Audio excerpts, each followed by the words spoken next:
Hello guys, welcome once again to another episode on this channel, Just Intense. I'm Yamiba here, and today we'll be looking at another episode on the World Cup. We'll be looking at some of the brilliancies that were played by the top players in the World Cup. Okay, so the World Cup is a knockout tournament, and it usually features in the early rounds. It usually features some of the top players coming against not so high rated players, and there's an uneven matchup. And there are also some of the pairings in the early round where there are even matchups as well. But sometimes you get to see how some of the not so high rated players crumble to the very high rated players. Shows you how difference in skill is still evident in top level play. So they will be looking at some of the brilliances that were played by some of the players at the World Cup, and so let's get on with it.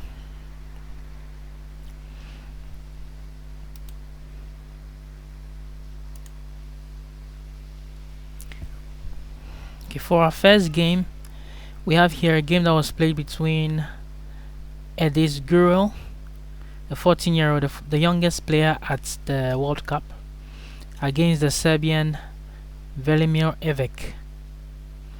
And here it's white to play,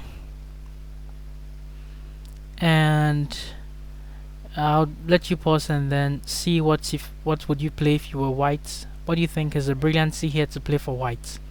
Okay, so here as white, if I were the one to be playing, I'd play bishop captures on h7. After king takes, queen c2 check, and then after maybe d3, I take back the material that I sacrificed on h7, and this is most likely a draw. But there's a much better move sequence that the Turkish young boy found. The bishop captures on h7, and the king takes, queen h5 check, and after king g8, queen h6. So here is threatened mate in 1, and therefore forces g6 to be played. The knight comes to e4. It's aiming for the f6 square and threatening checkmate. And if the queen takes, that would be the only move to take. The pawn takes on f6, and then there's no way black can stop the mate on g7. So that forces the bishop to draw back to e7, and now the rook plays the rook plays f3. So he wants to reinforce the square. So after knight comes to f6 check, when the bishop takes, the pawn takes. After knight comes to f6 check, the bishop takes, the pawn takes, and now still the rook is supporting the pawn here, and therefore threatening checkmate on g7. So bishop f5 is played, and here another brilliancy sacrifices the rook, opening up this file for the queen to be able to support the pawn on f6. And after captures, knight f6, and when the bishop captures, the pawn recaptures, and now there's no way to stop the checkmate on g7, so the queen would have to sacrifice itself. However, the game ended after rook captures on f5, because there's no way to stop the loss of material on f6. So the next position we are looking at was played between Pragnananda and Maxime Lagarde, the French Grandmaster Maxime Lagarde. And so here in this position, white had just played queen f2 in an attempt to exchange the queens off the board. Black has a lot of pressure on white's king side, and white wants to relieve the pressure by forcing the queen exchange. However, Prague responds with a move here and try to see if he can find a move here. He does not exchange the queen. As you can see, the queen doesn't have anywhere to go, and it looks like it's a forced exchange. However, black has this move, sacrificing the queen, and if the queen takes, then we have checkmate here. all of this square is being covered by this rook, and the knight is being pinned by the king. And so in this position, after bishop captures on h4, the queen is forced to take here on h4. Bragg went on to win the game, having a very huge advantage in this particular position, and progressed to the next round. The next position that we'll look at was played between Ariantari and Nguyen, who although he holds a Vietnamese name, I believe that there was a different nationality attached to his name. I've forgotten. Ariantari, the Norwegian, played in this position. What do you think he played? Try and see if you can have any idea of that. Try and see if you can figure the move he played here. An unexpected bishop e4, sacrificing the bishop 4 central pawn. So after the bishop gets captured by the pawn here, the pawn recaptures. The rook can't remain on this file, has to fall back.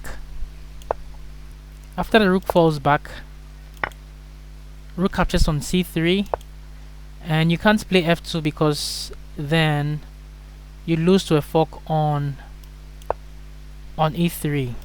So the king has to go to e2, and then another pawn falls. So sacrificing a piece for 3 pawns, that's fair enough justification for the sacrifice. And now you have your 2 pawns are centralized, and in this position, with a very huge advantage, black went on to win the game.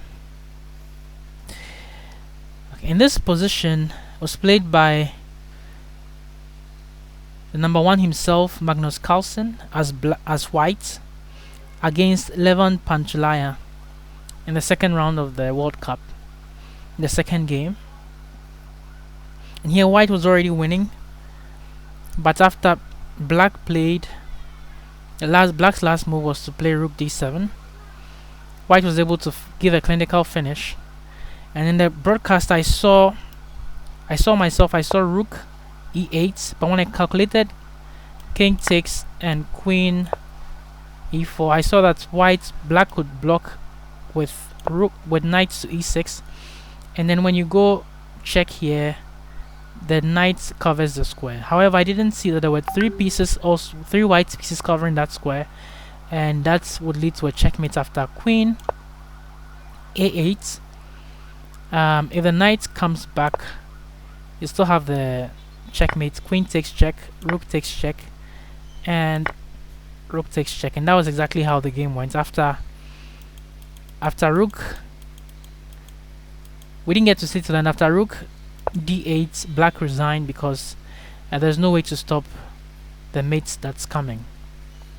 The rest of the moves are forced, and therefore black had to resign. And this final position was played between Pragnananda and Erigaisi. In this position, black sacrificed the knight on g3. A very excellent move by Erigaisi. And white recaptured on g3 with a pawn. And in this position, the fact that computer says the evaluation is equal doesn't necessarily mean so, because white has to defend so many things. There's a rook on the second rank. There's a pass pawn. There's a queen, black queen, able to swing over and attack white's king side, and so white has to be precise in the defense. And the match after d3, the move that holds would be king h1. However, white played bishop g2, and in the game, queen b6 check, and now there's a threat of mate on g2. Therefore, the rook is forced to defend that mate, and then now the rook comes over and preparing to push the pawn, cause trouble for white. Queen a7 is played, and then now d2 is played, and the queens are exchanged off the board.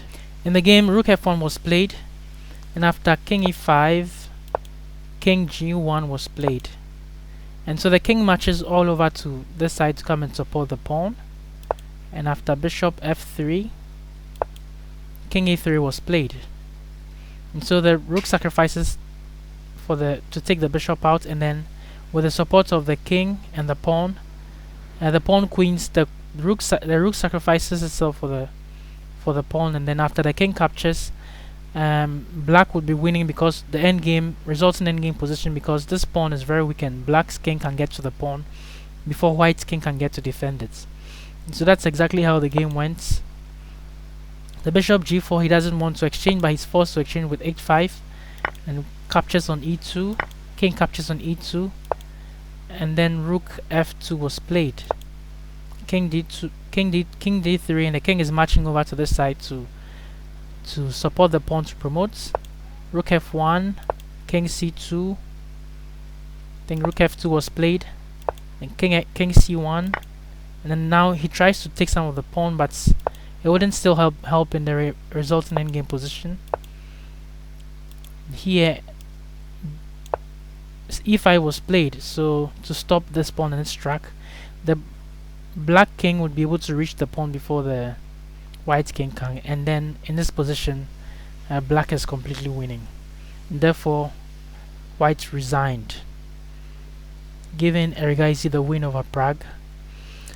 In the end, Prague was able to make a comeback, sending the game to tie breaks, and then winning the tiebreak after much contested fights, winning the tiebreak, and then proceeding to the semi-finals.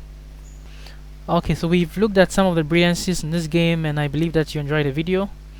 If you did so, don't forget to subscribe. Until then, next video, see you guys.